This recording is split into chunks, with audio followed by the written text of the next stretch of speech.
Side plackets for dungarees? No problem. It isn't as hard as it looks. Just watch this video.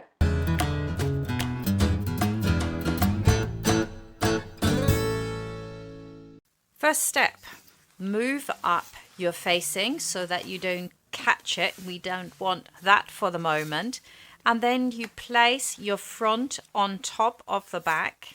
And now we're lining up the hem, but also at the top. This is important. You've got this additional stitching line on the front, right? And that needs to sit right at the top of the back. Those are the 2 points that need to be on top of each other.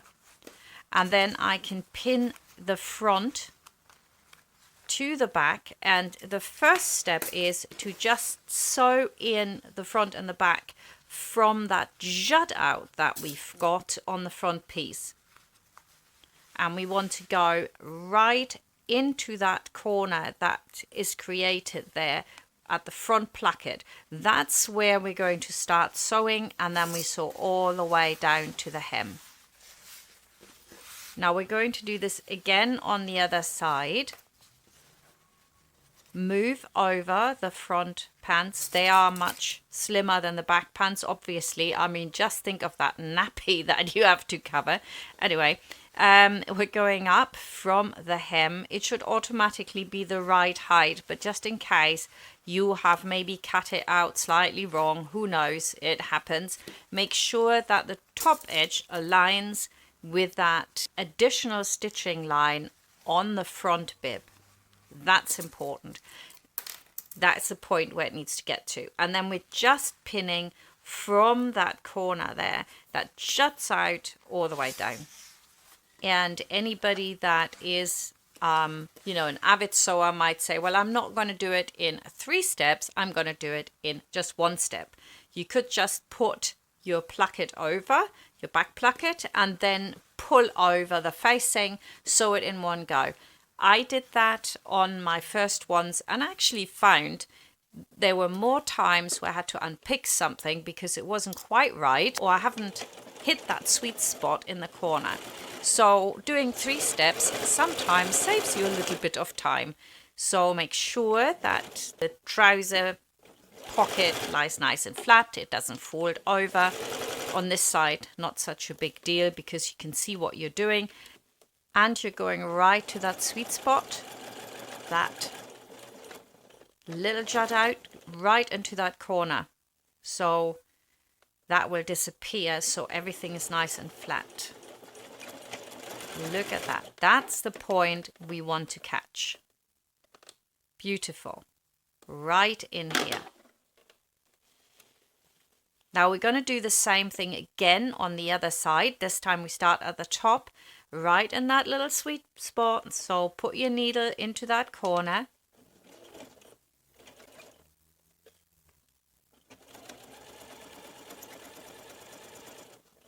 And again, you have got a little bit of shaping here, which juts out. You need to not sew straight down, follow the line, because when we fold that up, that's what we need. Otherwise, it's going to be a bit tight in the hem.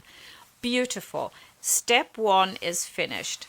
We have got it all on. It's looking good. I'm cutting back a little bit here of that right hand side pocket because it is so thick. So anything you can cut off, please do, so that it lies in there and not all the edges are straight on top of each other.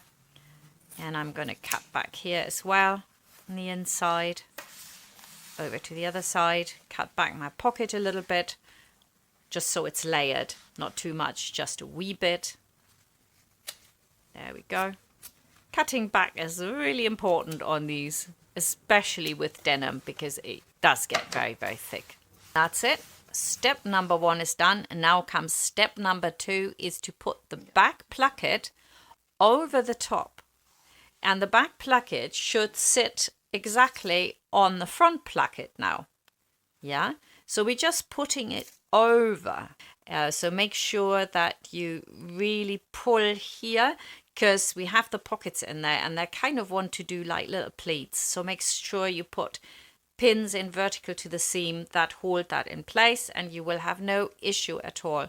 So Again, we pin that in vertical to the seam because guess what? We're sewing from the other side. So again, we're taking our back placket with that edge that's sewn together, rough edges on top of each other, and put that right into the top edge of your back. But it should automatically sit there if the plackets have the same length.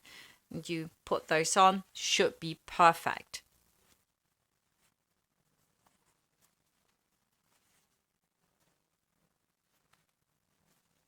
Now comes the trick that I've devised for this to make it easy, is sew it from the other side, because you can actually see your previous stitching line. We're just closing from the top now, a little bit over the stitching line we've already got, just a wee bit over it.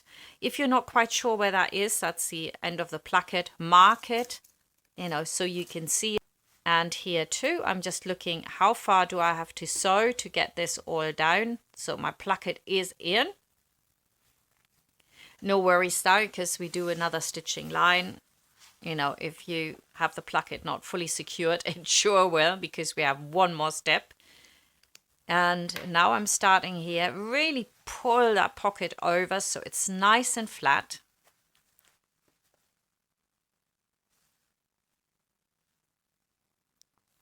So the front, I've moved out of the way a bit underneath, and you can't see that, and that is why I have to pull the fabric flat, because of course that'll pull a bit now. Go all the way to the top. Whew, this is the easy bit. Secure your stitch, and it's in. And because we do have that other stitching line to aim for, we're not sewing in the dark. It's super simple. Your stitches, now we do it from the top this time. Make sure it's all really flat. And then we go to that point here. Take my pin out, that was in the way. Overlap it. Go to where I've marked it. Secure your stitches, and your placket is in. Next step, third and final step. Look how this looks already. It's brilliant. It just goes over so well, and they should all line up there. We're pulling over the facing now. That's the final step, which again should end at the same point as your plackets. So it's totally neat, totally cohesive, even from the inside. Really love this. And I'll do that. I'll pin it down to the 9th so nothing can slip under and create any pleats here. Take your time.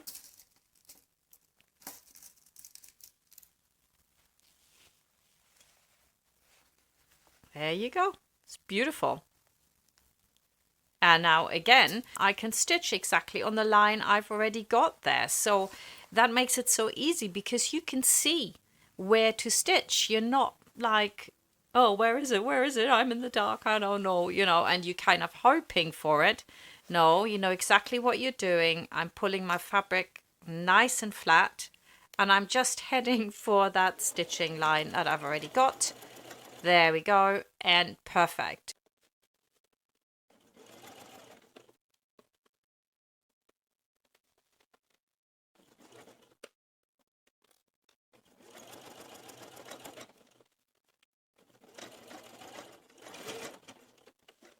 Now on the other side, I can't see it unless I did it from the other side, which you could. You can sew it from the other side as well. Here, it's not so important. This is only the facing, so I'm just doing it on this side. And then we're going to have a look at it, and hey presto. Awesome, look at that. This never turned out like that when I did it in one step. In 3 steps, always perfect. It's just like no problem at all. So we want to search that, of course. So get that under, and that really is quite a lot. Again, we're searching from the side that's visible. So the seams face towards the back piece. So the front piece needs to be lying up. Yeah, so the front piece visible, serge it, and then the pretty side of the serging will be visible when you iron it and when you top stitch it. So now I can turn it, and here this is really thick. Here I'm just going to cut this off. So many layers, we want it to sit nice and flat, so cut the corner off. Beautiful. And now I'm going to press this seam towards the back.